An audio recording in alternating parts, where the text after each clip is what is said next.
ya saludamos a la mesa de La Lupa en Radio Monumental. Hola Santiago, ¿qué tal? Buen día. Hola Tere, buen día para los compañeros también de Telefuturo, para Robert, para los compañeros de Noticias Paraguay.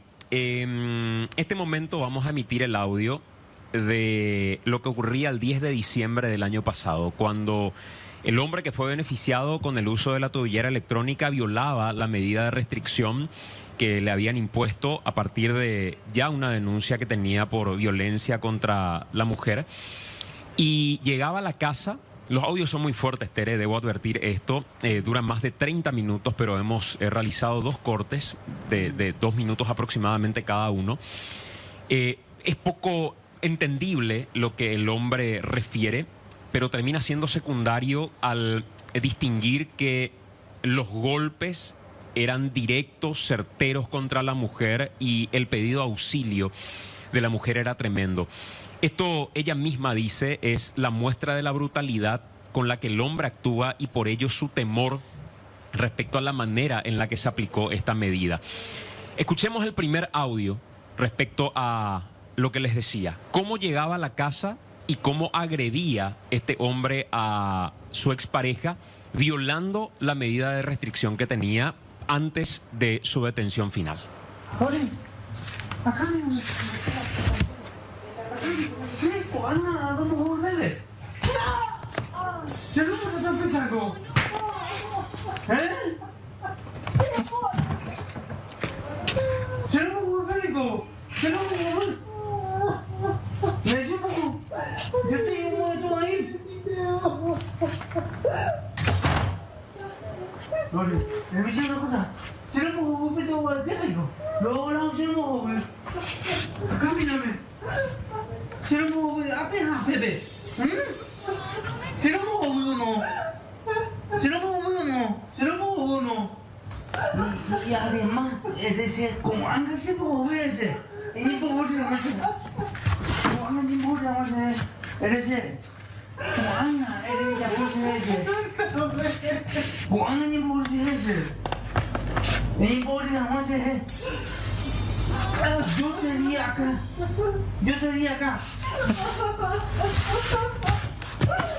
Yo acá no te llamo de todo. ¿Eh? Yo te llamo de todo acá. Acá y acá te di. ¿Sí o no? ¿Sí o no? ¿Sí o no? ¿Sí o no? ¿Sí o no? ¿Sí o no? Acá decís. Yo te dije uno. Yo te dije uno. Yo te dije uno. Yo te dije uno. Luego yo te dije. Yo te dije uno. Esta era una primera parte de la manera en la que ella era agredida y pedía socorro, y de verdad creo que si bien lo que dicen no es entendible, porque ella refiere que él estaba muy borracho, incluso en un momento sale de la casa para traer más cerveza, lo que sí se distingue claramente es la forma en la que la mujer era golpeada y llorando pedía auxilio. Pero escuchemos la segunda parte. ¡Fuera! ¡Fuera! ¡Fuera, loco! ¡Fuera! ¡Fuera! ¡Andate! ¡Jamás vuelvas! ¡Andate! ¡Fuera! ¡Fuera de acá! ¡Fuera, loco! ¡Andate!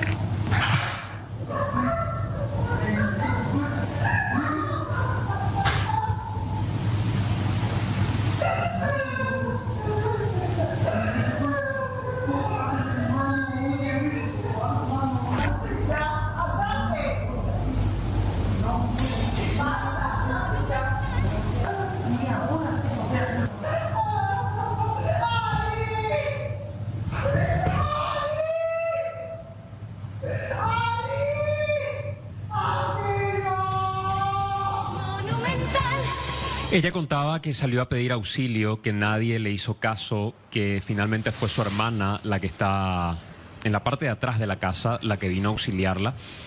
Y es esa la parte que se escuchaba ahí al final.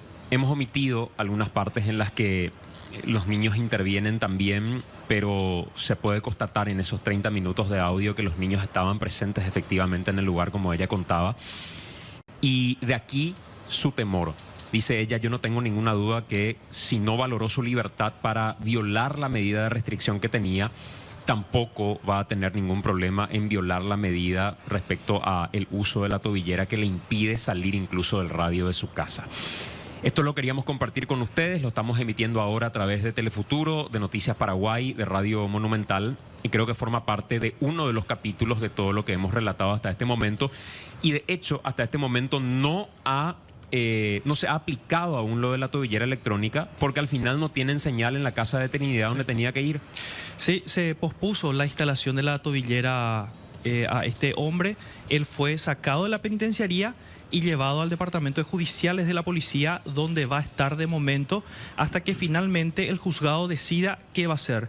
El comisario principal, Eladio Martínez, comunicó al juzgado acerca de esto. No es un desacato, decía él.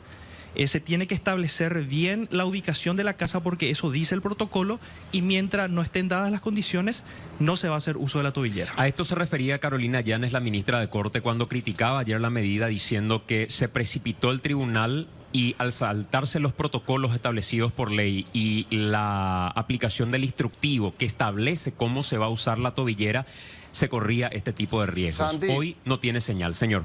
Sí, a propósito, ayer también nosotros en Radio Monumental conversábamos con Hernán Escobar, que es el director del Sistema 911 del Ministerio del Interior, y él ya advertía de esa situación, y él decía, puede existir una decisión judicial como la que ocurrió y puede ser pertinente, nosotros somos el brazo ejecutor, pero si las condiciones técnicas no están dadas, no se le va a aplicar la tobillera electrónica. Y hablaba justamente de esa revisión, de que las condiciones del lugar donde él va a fijar domicilio estén dadas para la aplicación de este instrumento, porque de lo contrario no tendría validez, porque ellos no tendrían la forma de corroborar el fiel cumplimiento de la medida. El obstáculo en este momento es que no hay internet en la casa de Trinidad, que es la casa en la que él tiene que cumplir el arresto domiciliario con la tobillera electrónica.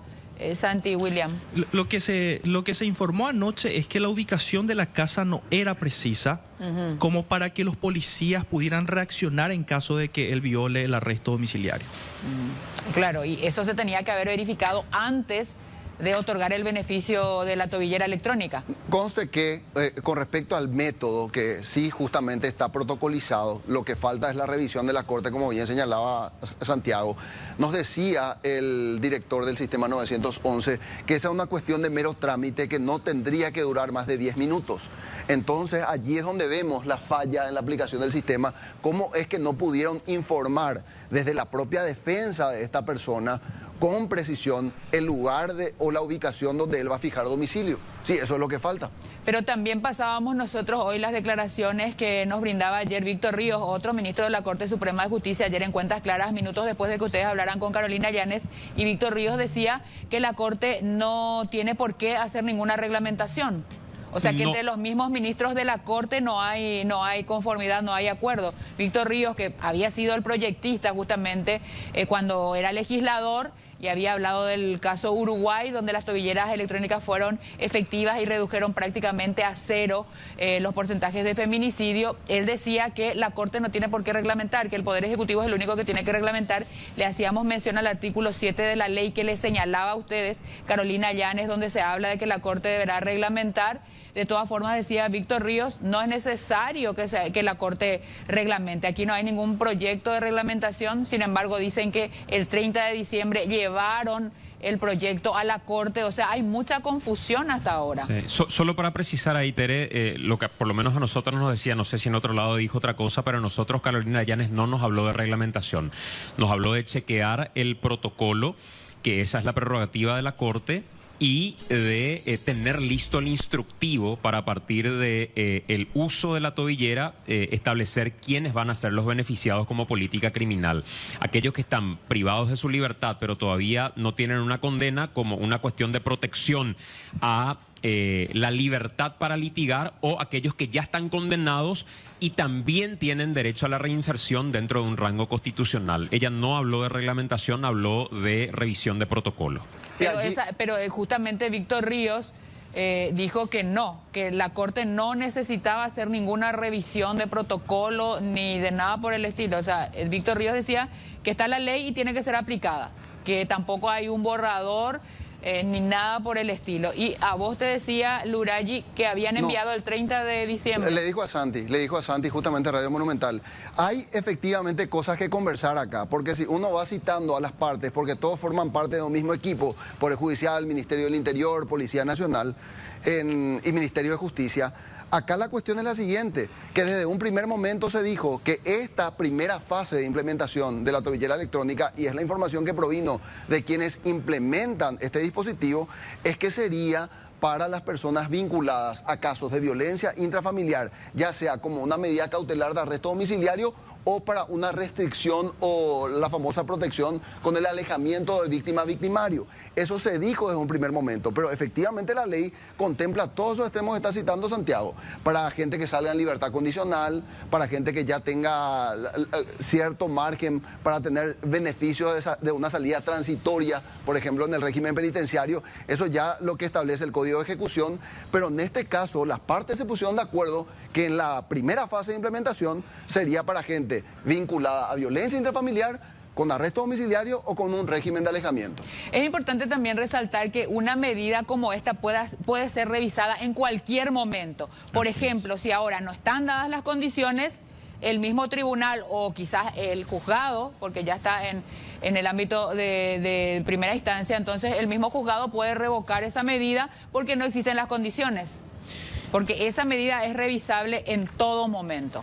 Así es. Yo le escucho a Pati. Creo que ya ustedes, Tere, van a la pausa. Vamos a volver ya después a hablar de este tema cuando vengas aquí a compartir con nosotros en la última parte de Día a Día, Santi. Muchísimas gracias por este contacto. Dale, Tere. Hola, Pati.